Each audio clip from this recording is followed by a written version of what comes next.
Wassalatu wassalamu ala Rasulillah wassalamu tasliman katsira amma ba'du.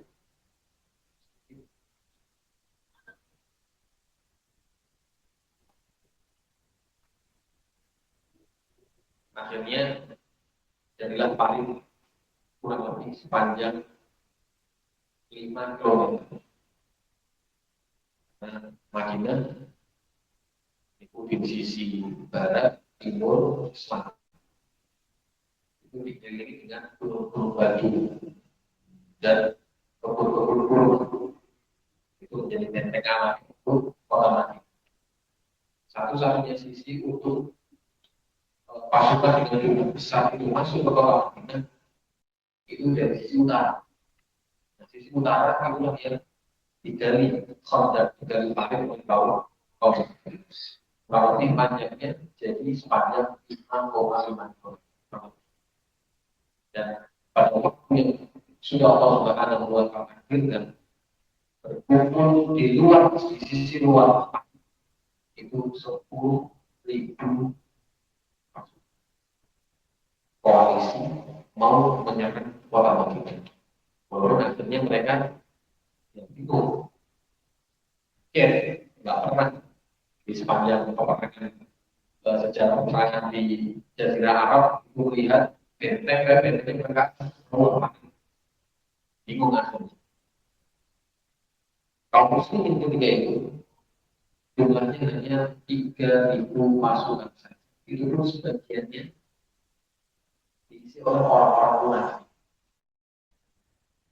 Orang munafik yang nggak bisa diandalkan. Melihat betapa banyaknya pasukan yang harus dihadapi. Orang-orang munafik mereka langsung mendustakan Nabi Muhammad SAW. Sedangkan orang-orang mukmin mereka semakin percaya dengan Nabi Muhammad SAW. Allah Subhanahu wa Ta'ala dalam surat Al-Ahzab, Allah Subhanahu wa Ta'ala berfirman menceritakan kondisi kaum muslimin dan kaum munafikin, orang-orang mukmin muslim digambarkan oleh Allah Subhanahu wa Ta'ala, walamma ra'al mu'minuna al-ahzab qalu hadza ma wa'adana Allah wa rasuluhu wa sadaqa Allah wa rasuluhu wa ma zadahum illa imanan wa taslim. Dan tatkala orang-orang mukmin melihat pasukan al-ahzab, pasukan lawannya, koalisi sekutu yang begitu besar, begitu banyak, menggetarkan hati sebenarnya. Terbelalak mata melihat. Tapi yang terucap dari lisan-lisan mereka, qalu hadza ma wa'adana Allah wa rasuluhu wa sadaqa Allah wa rasuluhu. Inilah yang telah dijanjikan oleh Allah Subhanahu wa Ta'ala dan Rasulnya. Dan telah benar apa yang dijanjikan oleh Allah Subhanahu wa Ta'ala dan Rasulnya. Ya untuk apa kami berbaiat sumpah setia kepada Nabi Muhammad SAW kalau bukan untuk ini? Wa ma zadahum illa imanan wa taslim. Tidak ada yang menambah di hati-hati kaum mukminin kecuali tambah iman, kecuali tambah Islam. Tambah yakin kepada Allah Subhanahu wa Ta'ala, tambah berserah diri kepada Allah Subhanahu wa Ta'ala. Itu mukminin, muslimin. Kalau munafikin, Allah Subhanahu wa Ta'ala menggambarkan wa idh yaqulul munafiquna walladzina fi qulubihim marad ma wa'adana Allah wa rasuluhu illa ghurur.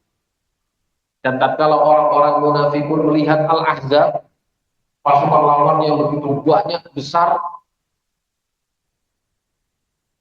mereka mengatakan, dan orang-orang munafikin dan orang-orang yang di dalam hatinya terdapat penyakit, mereka mengatakan ma wa'adana Allah wa rasuluhu illa ghurur.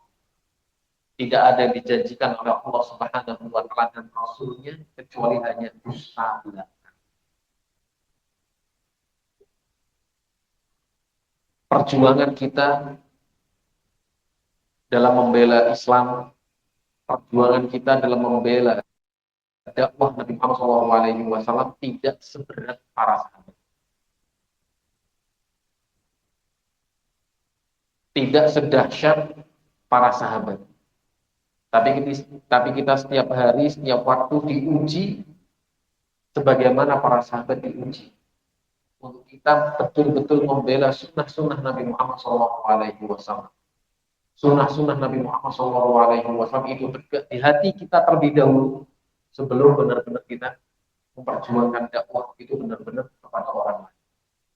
Kita selalu diuji, apapun bentuk ujiannya. Nah, kita termasuk yang mana?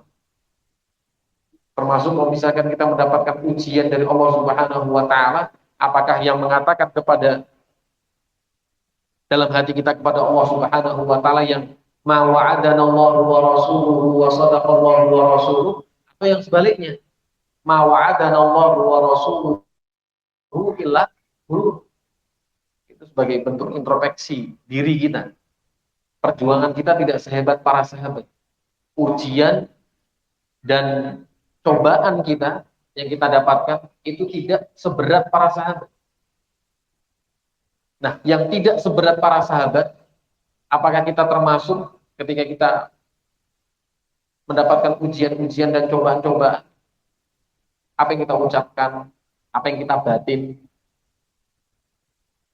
Keyakinan apa yang bertambah dalam hati kita?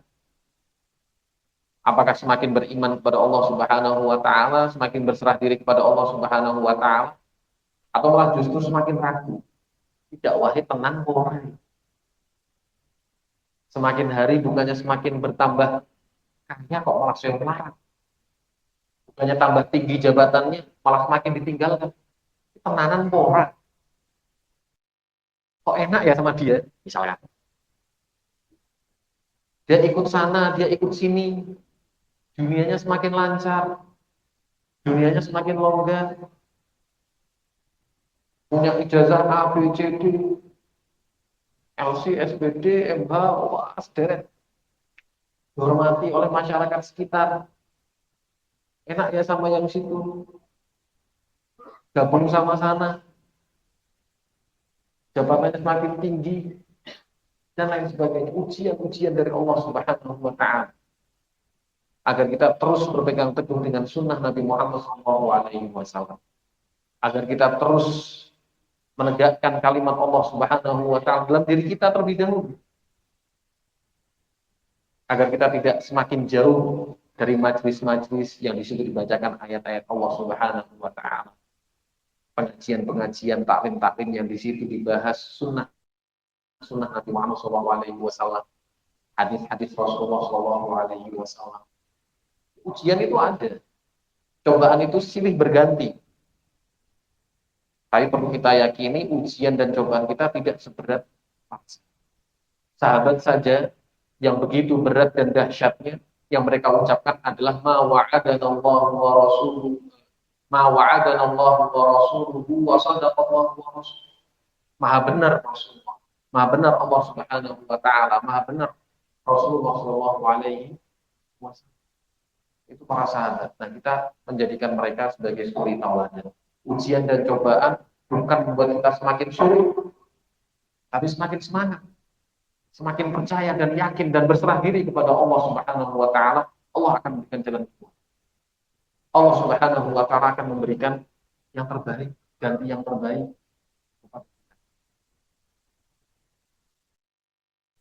Terjadi peperangan berlangsung selama 1 bulan, Walaupun mungkin memang tidak terjadi pertempuran secara frontal, secara langsung, yang menimbulkan korban jiwa yang begitu banyak, tapi pertempurannya tetap intens dan alot. Karena kaum muslimin itu harus betul-betul berjaga dan fokus, terus melempari anak panah, terus-menerus dari pagi sampai sore, dari terbit matahari sampai tenggelam matahari. Sedikit saja kaum muslimin lengah, kaum muslimin bisa lewatin parit. Jadi pokoknya harus terus fokus. Saking fokusnya, sampai-sampai para sahabat, Nabi Muhammad dan para sahabat, itu terlewat beberapa sholat. Tiba-tiba Umar bin Khattab radhiyallahu taala anhu tergopoh-gopoh mendatangi Nabi Muhammad SAW, mencela orang-orang kafir, orang-orang kafir Al-Ahzab. Mengadu kepada Nabi Muhammad SAW, ya Rasulullah, makitu an usalli hatta kadat syams antazul. antahum, wahai Nabi Muhammad SAW, semoga kecelakaan atas mereka. Gara-gara mereka hampir saja saya itu nggak sholat asar, padahal matahari sudah mau tenggelam. Kata Nabi Muhammad SAW, wallahi ma sholaituha. Saya pun juga belum sholat. Dalam riwayat yang lainnya, Nabi Muhammad SAW yang mendoakan kejelekan untuk mereka. Mala Allahu alaihim buyutahum wa quburahum nar kama syaghaluna 'anis salati wusta hatta ghabati syams. Semoga Allah Subhanahu wa taala memberikan kecelakaan atas mereka. Dipenuhi rumah-rumah dan kuburan-kuburan mereka dengan api neraka. Karena mereka telah menyibukkan kami dari sholat asar sampai matahari itu mau terbenam. Harus fokus. Terjadi berapa? 1 bulan. Dan di hari ke-21 kurang lebih ya, di hari ke-21 Bani Nadir, suku Yahudi tersisa di kota Madinah, tiba-tiba Nabi Muhammad mendapatkan kabar kalau Bani Nadir itu telah melepas perjanjian damai, mengkhianati perjanjian damainya dengan Nabi Muhammad Shallallahu Alaihi Wasallam. Sudah harus fokus penuh menghadapi 10.000. Kata ahli sejarah, yang meninggal dunia dari kalangan Al-Ahzab itu kurang lebih 10 orang saja. 10 orang saja. Yang meninggal dunia hanya 10 orang saja. Itu pun hitungannya secara total. Hitungannya secara total. Sampai di hari 20 ya, dikurangi sedikit saja lah. Jadi maksudnya pasukannya itu masih banyak. Masih 10.000 itu ibaratnya kalau cuma 10 yang terkurangi itu belum berkurang apa-apa. Pasukan depan itu masih banyak. Nabi Muhammad dan para sahabat harus terus fokus. Nah, pas fokus-fokusnya, pas memuncak-muncaknya, tiba-tiba dapat kabar Bani Nadir masih di dalam kota Madinah. Masih di dalam kota Madinah. Itu mengkhianati perjanjian damai dengan Nabi Muhammad SAW dengan kaum muslim. Padahal pemukiman Bani Nadir itu dekat dengan benteng kaum muslimin yang di situ terdapat anak-anak dan kaum wanita. Itu bisa dengan bayangkan ya. Allah Subhanahu wa taala menggambarkan kepada kita wa idzaghatil absar wa balaghatil qulubul hanajir wa tadhunnuna billahi dzununa. Pas saat seperti momen-momen seperti itu, di depan ada musuh yang sedemikian hebatnya, di belakang ada musuh yang nggak ada halang antara mereka dengan antara kaum muslimin dengan musuh tersebut. Itu sudah kalang kabut semuanya. Pikirannya sudah kacau balau. Allah Subhanahu wa taala menggambarkan wa idzaghatil absar. Ketika pandangan-pandangan kalian itu sudah ibaratnya kalau orang mau pingsan, sudah nggak bisa melihat sudah. Wa idzaghatil absar. Pandangan-pandangan kalian itu sudah ada di puncaknya.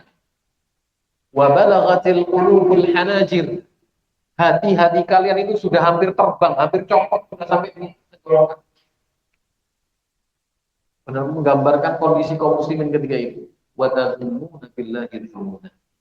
Dan kalian sempat berpikiran jelek kepada Allah Subhanahu wa taala. Sahabat ini yang sudah dipuji oleh Allah Subhanahu wa taala, dipuji oleh Nabi Muhammad SAW, itu sempat berpikiran jelek kepada Allah Subhanahu wa taala. Ya langsung ditepis oleh para sahabat. Tapi itu sempat, saking kondisinya begitu berat dialami oleh para sahabat. Kata Allah Subhanahu wa taala, "Hunalika tuliyal mu'minun wa zulzilu zilzalan syadid." Disitulah orang-orang mukmin betul-betul diuji oleh Allah Subhanahu wa taala. Wa zulzilu zilzalan syadid. Digoncang betul-betul hebat oleh Allah Subhanahu wa taala. Yang mereka taruhkan itu bukan nyawa mereka sendiri saja, nyawa keluarganya. Para sahabat radhiyallahu taala anhum. Kalau orang-orang munafik tidak perlu ditanya. Allah Subhanahu wa taala menggambarkan orang-orang munafik ketika mendengar kabar tersebut, wa idh qalat ta'ifatun minhum ya ahla Yathrib la muqama lakum farji'. Orang-orang munafik mendengar kabar pengkhianatan Bani Nadir, mereka mengatakan, ya ahla Yathrib, wahai penduduk kota Yathrib. Jadi orang-orang munafik itu nggak terima. Yathrib diganti namanya oleh Nabi Muhammad SAW menjadi Madinah. Sehingga orang-orang munafik mereka tetap memanggil kota Madinah dengan sebutan lama, Yathrib. Ya ahla Yathrib, wahai penduduk Yathrib. Sudah, kalian nggak punya kesempatan sudah. Kalian nggak punya kesempatan untuk menang. Posisinya udah kayak gini sudah. Pulang ke rumah. Wa yasta'dhinu fariqum minhumun nabiyya yaquluna inna buyutana. Sebagian orang-orang munafik itu seluruhnya. Ada sebagian muslimin yang terpancing. Izin kepada Nabi Muhammad SAW beralasan, wahai Rasulullah, rumah-rumah kami kosong. Nggak terkunci, nggak ada siapa-siapa. Ini sudah nggak mungkin menang, wahai Nabi Muhammad SAW. Belakang berkhianat, di depan begitu banyak musuh. Kita pulang. Saya mau menyelamatkan harta benda saya, rumah saya. Saya mau menyelamatkan keluarga saya, anak istri saya. Wa ma hiya bi'awrah in yuriduna illa firara. Padahal rumahnya nggak benar-benar kosong. Nggak terbuka, betul-betul terbuka. Tapi itu hanya alasan-alasan mereka ingin kabur dari medan perjuangan. Orang-orang munafik. Sifat mereka itu kabur dari medan perjuangan. Nah, kita jangan sampai seperti memiliki sifat seperti sifat-sifatnya orang munafik. Dalam memperjuangkan sunnah, dalam hati kita sendiri dulu saja. Kita belum diuji seperti para sahabat. Jangan mudah kabur, jangan mudah mundur. Jangan mudah lari. Terus perjuangkan. Sunnah tersebut ada dalam kalbu kita, ada dalam hati kita. Asy-Syaikh Al-Mubarakfuri rahimahullahu taala menggambarkan amma Rasulullah sallallahu alaihi wasallam. Adapun Rasulullah sallallahu alaihi wasallam fataqna'u bi thawbihi hina atahu ghadara Quraidah. Nabi Muhammad sallallahu alaihi wasallam saking beratnya keadaan ketika itu.